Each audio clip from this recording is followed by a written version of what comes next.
All right, guys. I am starting a new podcast app, so bear with me, Anchor. I've heard good things from Gary Vee, so I am really looking forward to figuring out how to make a podcast about documenting my journey, mostly about perioperative nursing. And I want to also put it on YouTube, so I'm videotaping.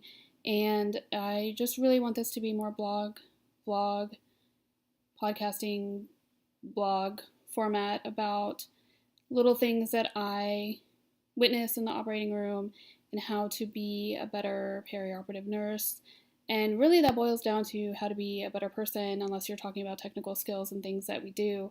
But today was a very stressful, high intensity day, and a lot of it is high emotions because you're dealing with surgeons who really just want to get in and get out, and especially if they're not interested in their cases or they're looking forward to how hard it will be, they're already high stress. And then you talk about what is actually happening with the room and all of the instruments and all the people that have to take part in you being able to perform your job as the circulator in the room.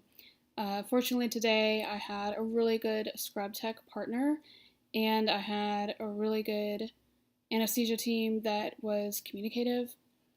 And that's really, really big when you have somebody who can tell you, here's my expectations, here's what I can do for you, here's what I need from you to be able to do my job.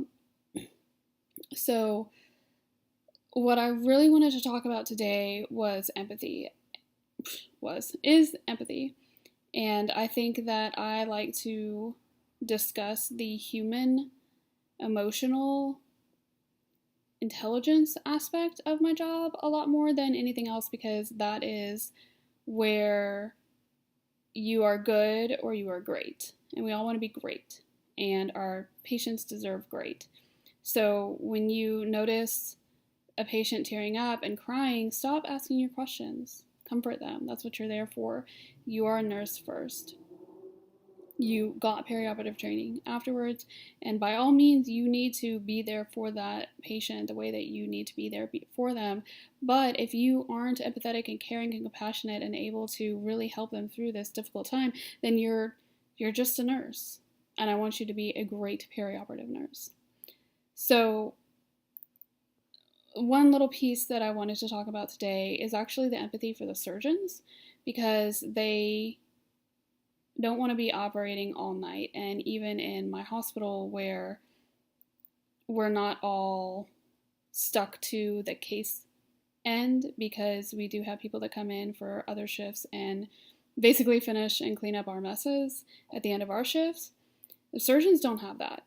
Now, obviously, if they're operating for 24 hours, it's a crazy case. They will get relief and they can go out and leave for a few minutes and eat and pee and drink. But a lot of the times, oftentimes, I have seen surgeons operate for 12 plus hours and not leave. And I think that it's a huge personal responsibility that they take on, and I admire them and am very passionate about helping them be able to perform the best to their ability and help them not have to be there for 13 if it can only be 11.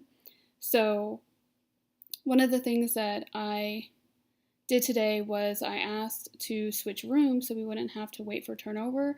And even if somebody can't open the room for me, then at least I don't have to wait for them to mop the floors and to do all of those things.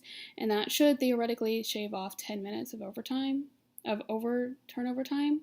So it's one of the things that I like to do when I am capable of doing that is to find little ways to transition smoothly and look at my patient before so I can be ready to go, so I have any questions. So if there's anything that I don't understand or that I feel is missing from the chart that I need to get fixed, that I can do that while they're in the room, or send them off to do that while I'm going to PACU with the first patient.